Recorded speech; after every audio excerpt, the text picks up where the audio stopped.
સમુદ્રાંતિકે પ્રકરણ 20 પગી ટપાલ આપી ગયો છે. સરકારી કાગળો વચ્ચે સફેદ કવર જોતાં જ મેં તે પહેલું ખોલ્યું. પરાશરનો પત્ર છે. તે 12મી થી 17મી જૂન વચ્ચે 5 દિવસ અહીં આવે છે. મેં તેને બતાવેલ રસ્તા પ્રમાણે ટ્રેન દ્વારા મોટા બંદરે પહોંચશે. ત્યાંથી પટવા સુધી બસમાં. મેં લગભગ 2 વર્ષે પહેલીવાર કેલેન્ડર જોયું. આજે 10મી જૂન. પરમ દિવસે પરાશર આવશે.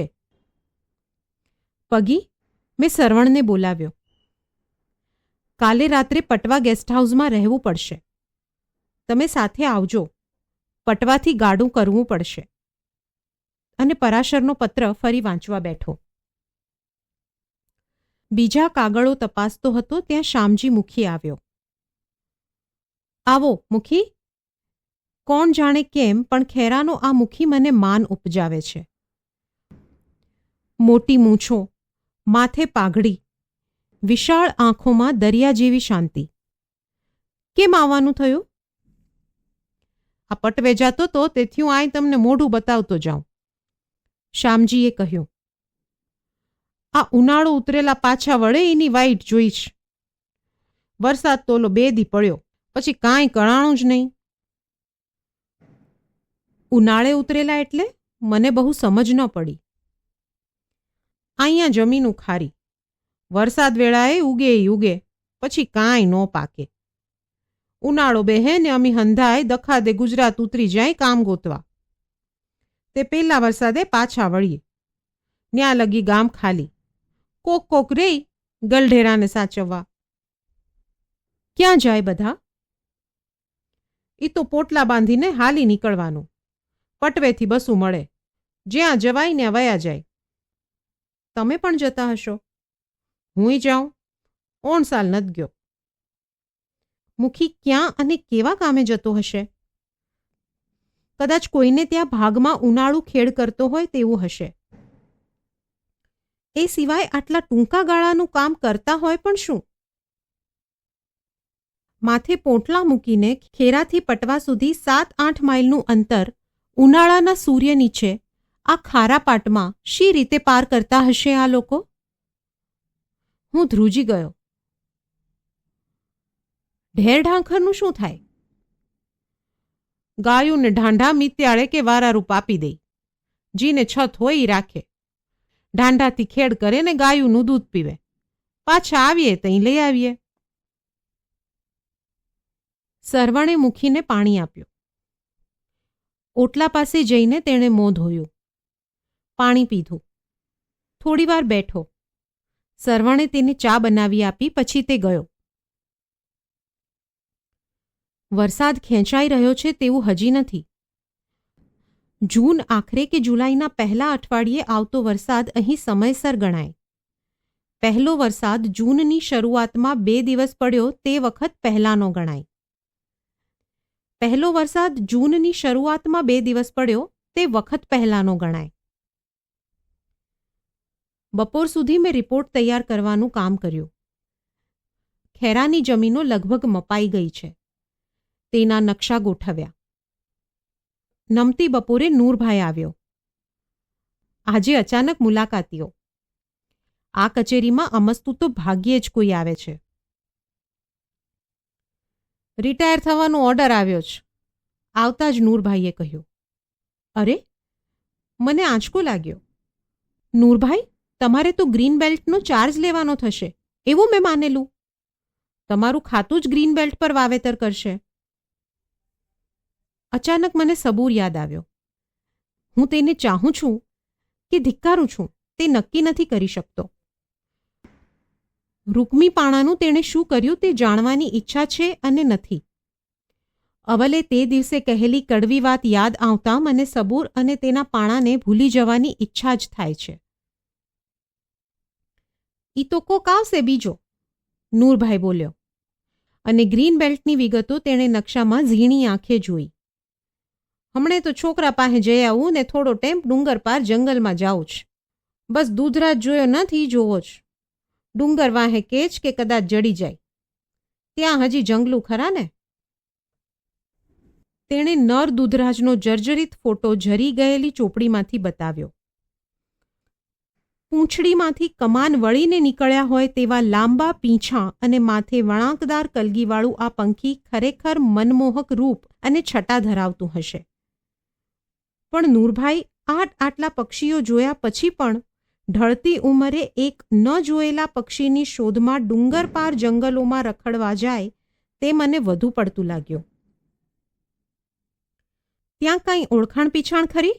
મેં પૂછ્યું. સરખી તપાસ કરીને જજો, આ તો જંગલનો મામલો છે. મારી તો આખી જિંદગાની જંગલને મામલે ગઈ. ખુદા તાલાએ વેરાનમાં ખિદમત કરાવી તો એ કામ જંગલ ઉગાડવાનું દીધું, એ મહેરબાની નહીં તો બીજું શું? નિવૃત્ત વયે જન્મતી નિરાશાને ધક્કો દેતો હોય તેમ નૂરભાઈ બોલ્યો. બાવળિયા તો બાવળિયા. નૂરભાઈએ મલક માથેથી લીધું એ પાછું એ વાળ્યું જ, એટલું બસ છે. મેં નૂરભાઈને બેસાડ્યો. તે પાછો આવે ત્યારે કંઈનું કંઈ કામ મારી કચેરીમાં મળી રહેશે તેવું આશ્વાસન આપ્યું. સફરમાં કામ લાગે તે માટે પૈસા આપવા કર્યો, પણ તે નૂરભાઈએ ન લીધા. અંતે મેં મારો ગરમ કોટ આપ્યો તે રાખ્યો યાદગીરી તરીકે અને ગયો. બીજી રાત્રે હું અને સરવણ પટવા ગયા. ગેસ્ટ હાઉસ પ્રમાણમાં સારું કહેવાય તેવું છે. સવારે ટ્રેનનું કનેક્શન લઈને આવતી બસમાં પરાશર આવશે. ગેસ્ટ હાઉસની સામે સડક પર જ બસ ઊભી છે. સવારે 9 વાગ્યે પરાશર ઉતર્યો. હું તેને ભેટી પડ્યો. થોડો આરામ કરી અમે ડમણિયામાં ગોઠવાયા. ગાડું ચાલી નીકળ્યું હવેલીના માર્ગે.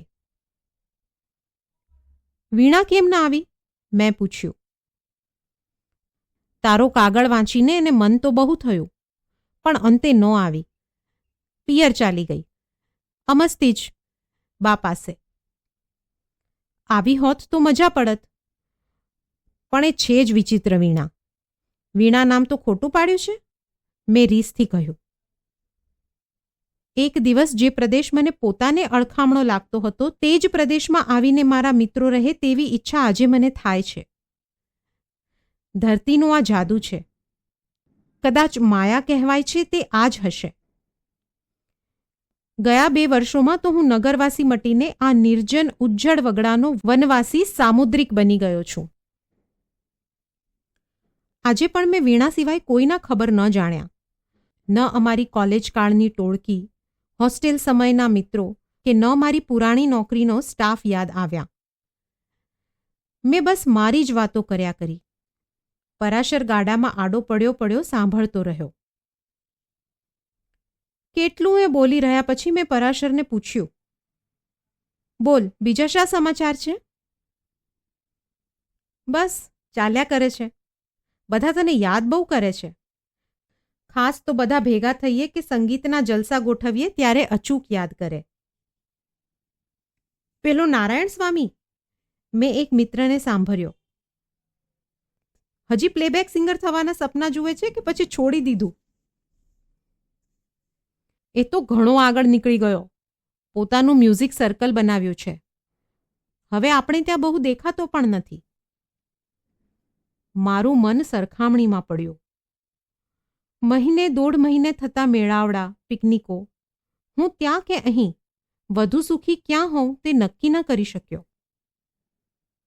પરાશરના સામાનમાં ભૂરી, મોટી, ચેનવાળી રેક્ઝિનની થેલી જોઈ. પરાશરના સામાનમાં ભૂરી, મોટી, ચેનવાળી રેક્ઝિનની થેલી જોઈ. તેમાં ખાસ કંઈ સામાન ન હોય તેમ લાગ્યું. આ શું ઉપાડી લાવ્યો છે? સરપ્રાઈઝ છે તારા માટે, તેણે કહ્યું. હવે તે પૂછ્યું એટલે કહી દઉં. એમાં હોડી છે. હોડી? હા, પ્લાસ્ટિક જેવા મટીરિયલની. હવા ભરીને ફૂલાવાય. સાથે પેડલ પંપ છે, ખાસ તારા માટે. અરે વાહ, મને આનંદ થયો. સરસ છે, જોજે તો ખરો. 5 અલગ અલગ ચેમ્બર્સમાં હવા ભરાય છે. એકાદ લીક થઈ જાય તોય ડૂબે નહીં. પ્લાસ્ટિકના ફોલ્ડિંગ હલેસા છે, મજા આવશે. અને તે તો વળી મોટી સાચુકલી હોડી પણ ચલાવી છે ને.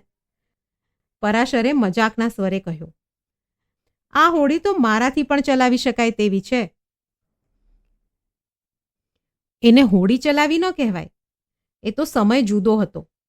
રાત ગઈ ને વાત ગઈ. પણ કૃષ્ણાને મળીશું, મજા પડશે. અમે વાતો કરતા હતા અને બંગલો પાસે આવી ગયો. ખારા પાટમાં થોડી ધૂળ ઉડાડીને બળદો ઊભા રહ્યા. અમે ઉતર્યા. સરવાણે સામાન ઉપાડી લીધો. ગાડાખેડુ ક્વાર્ટર્સ સુધી આવ્યો. બળદો છોડી લાવ્યો. કૂવેથી ભાંભરું પાણી સિંચીને બળદો પાયા. રોકાઈ જા, રોટલો ખાઈને જજે, મેં ગાડીવાનને કહ્યું. ના રે ના, હમણે પાછો પૂગી જઈશ, કહી તે ચાલ્યો. મિત્રો, 20મું પ્રકરણ અહીં પૂરું થાય છે. તમે મને ફટાફટ કમેન્ટ કરીને કહો કે પરાશર નાયક માટે સરપ્રાઇઝમાં શું લાવ્યો છે. એ. હોડી, બી. Pen, C. બેગ. સાથે જ લાઇક, શેર અને સબસ્ક્રાઇબ કરો અને ક્લિક કરો આ પ્રકરણને, ક્લિક કરો આ લિંક પર. યસ, હું તમને ત્યાં જ મળીશ. આભાર.